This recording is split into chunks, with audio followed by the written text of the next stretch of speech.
Hello, everyone. I'm Tammy with Fearless Business Boss. I'm a business coach who helps women online service providers grow their business to fit their lifestyle rather than squeeze your life around your business. Today, I am talking about becoming a full-time freelancer.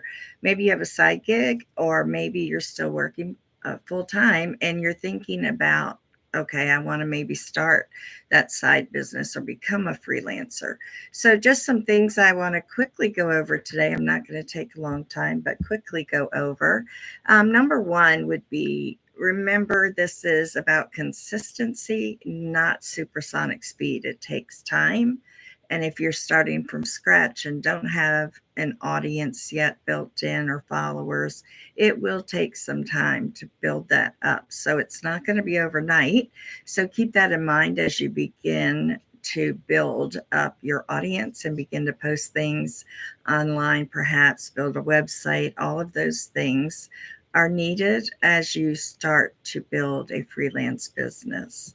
The other thing is to know your numbers. Okay, this is critically important, and I mean know your numbers in many ways. So, know your numbers for your budget, how much budget you have to do this with. Used to be you didn't need any money at all, but nowadays, you just needed a computer and like Microsoft. Today, though, there are many subscription fees that you probably need to utilize, not a ton, but a few things at least. And you may want to run ads to help boost your side business or your freelance business as you get started. So basically, know all those numbers before you start, or if you have a side gig, know those numbers now to see how far you can push that. If you can, go ahead, do ads. If you can't, all of those things. So, I suggest using QuickBooks, and then you can easily print out a P&L, profit and loss report, and things like that. Also, know your social media metrics. Make sure you're looking at the back end of your social media to see how many people you have following you, who are opening or looking at your posts, who are the ones that are commenting or engaging you. How many people do you have doing those things? So keep that in mind. Also, know if you utilize email marketing, which I highly suggest once you have a website and a free offer, all of those things. So that would be necessary too. But that's beside the point. Once you do have an email marketing campaign running or campaigns, you want to make sure you keep track of the numbers there as well. What are the open rates, click through rates? How successful are you in delivering your emails? And then, of course, with your website, once you have that, you want to keep an eye on those analytics. I highly suggest SEO blogging, and that means writing blogs weekly and using words that you can rank for in Google, so that Google loves seeing updates on our websites on a regular basis. And so by blogging each week and using keywords that you might be able to rank for. Now, as a freelancer, and say you're working with lawyers, just putting in lawyers as a keyword is not going to help you rank, because bigger companies make sure they take care of that. But there are things that you can utilize. Neil Patel has a tool, as well as SEM Rush, and there's multiple tools you can use to help with that as well. So keep those things in mind. But once you have that website, also keep a close eye on those analytics.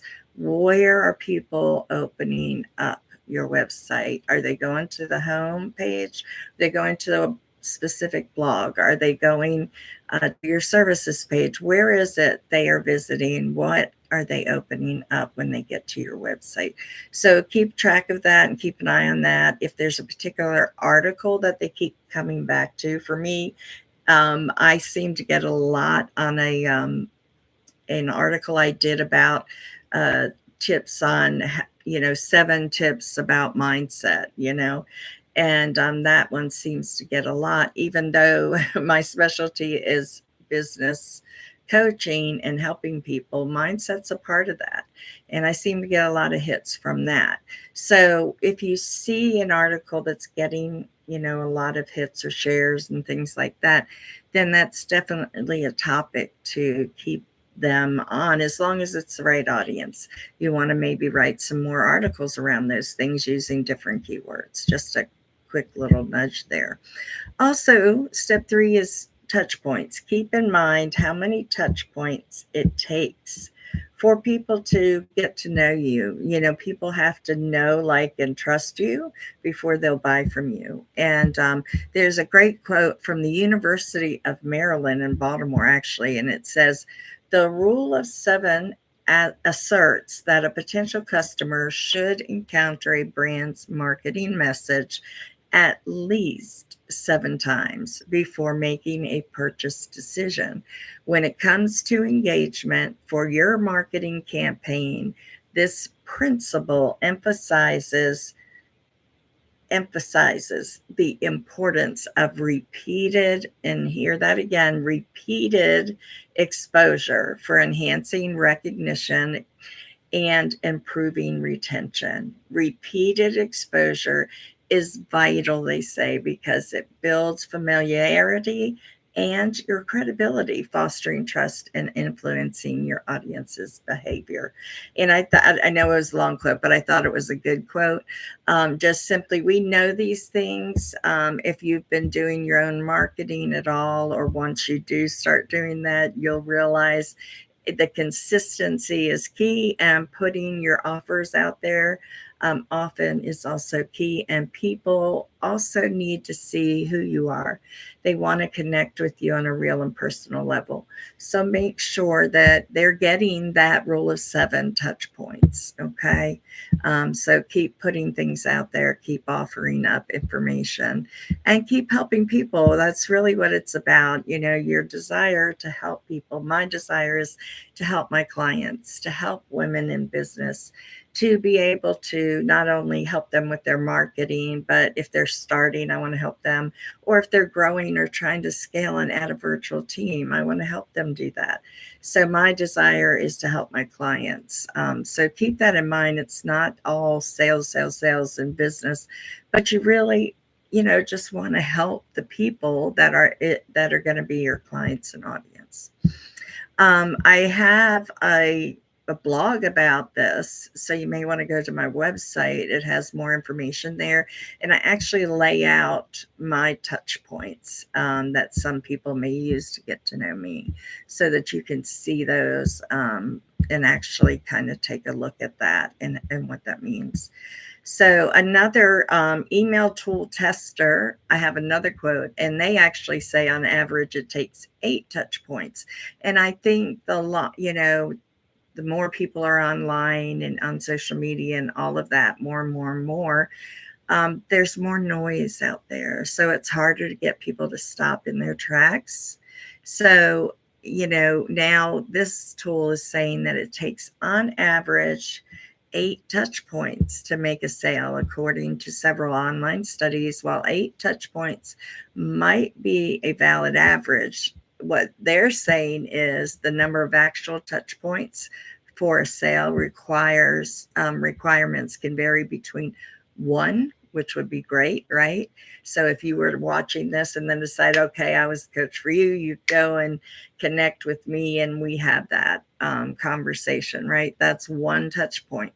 It's very rare, but they say between 1 and 50. Do we really want to have 50 touch points before we make that sale, before we actually obtain that client? But it's true. We have so much noise out there. We have to compete with that. And so it's hard to stop people in their tracks. So it can be between 1 and 50, depending on the buying stage. It says email tool tester. So I just want you to keep that in mind. I spent a bit of time on that because I think it's important. Then the 4th thing I say is build up your clientele. You really have to build that up. Have enough clients that you can make it, as a full-time freelancer.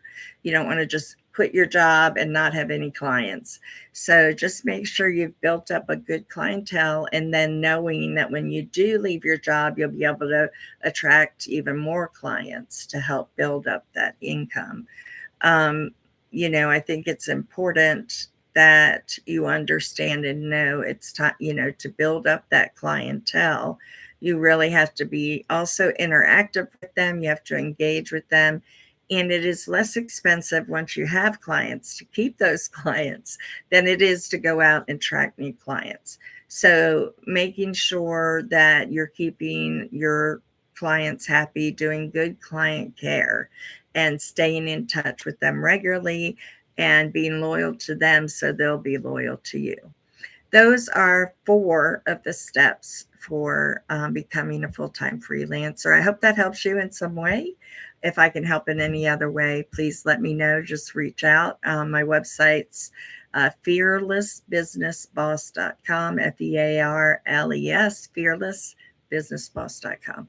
And on there, you can get a free mini session. By the way, we'll meet for 20 minutes, sometimes a little more, and try and help you with whatever business struggle you're going through right now. So feel free to go ahead and book a free mini session. I'd love to talk with you personally. Bye, everyone. That's my quick tips for today. Bye.